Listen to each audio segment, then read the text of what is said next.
Today in this video we will learn about how to prevent usage data of WHM root to be shared with Cpanel support team.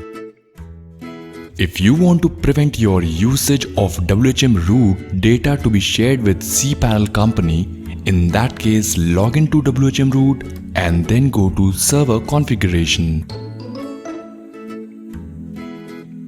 Now here go to tweak settings. Now here in support section, switch off the given options. These options actually sends your users data and other information to Cpanel for analysis. Now click on Save button. In this way you can prevent it from happening.